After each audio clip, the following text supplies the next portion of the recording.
नित्येशावाङ्मयी पूजा श्रीमद् शङ्करपादयोः अर्पिता नीलेश प्रीयतां मे सदाशिवः तव तत्त्वं न जानामि ईदिशोऽसि महेश्वर यादिशोऽसि महादेव आदिशाय नमो नमः यादिशोऽसि महादेव आदिशाय नमो नमः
होली खेले मसाने में, होली खेले मसाने में,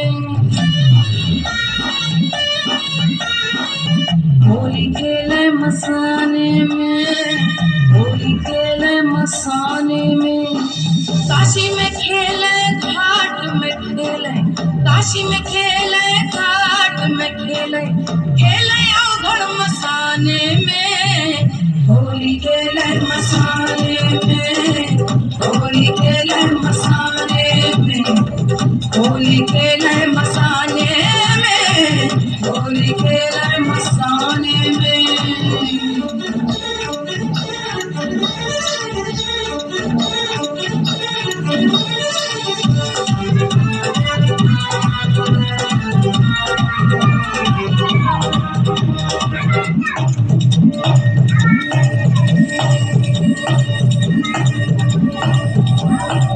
तन में भस्म लगाए शंकर, वेश बड़ा अड़भंगा है। तन में भस्म लगाए शंकर, वेश बड़ा अड़भंगा है।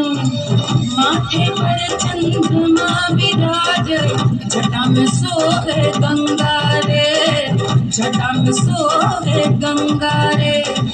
खोल दिया है नयन तीसरा, खोल दिया है नयन तीसरा, कामदेव को जगावे रे।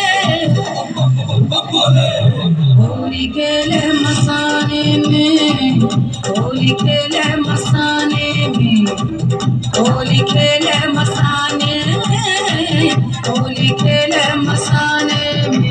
अरे नाक से खेले, अरे नाक से खेले, अरे भस्म से खेले, अरे भूत से खेले, अरे रेत से खेले, अरे प्रेत से खेले, अरे भंग से खेले, अरे रंग से खेले, अरे भंग से खेले, रंग से खेले, भंग से खेले, रंग से खेले। जय हो जय हो जय हो जय हो जय हो, जय बोले जय बोले जय बोले जय बोले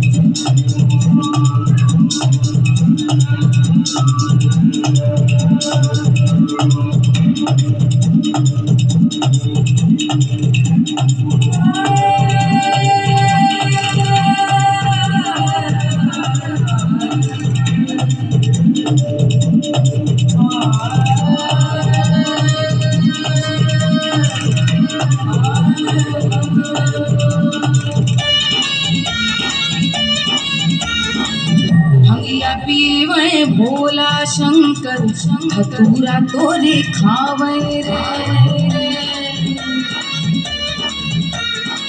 भंगिया पीवे भोला शंकर, धतूरा तोरे खावे रे। 64 योगिनी नाचे घूमे, डम डम डमरू बजावे रे, डम डम डमरू बजावे रे। मसान के राख से खेले होली,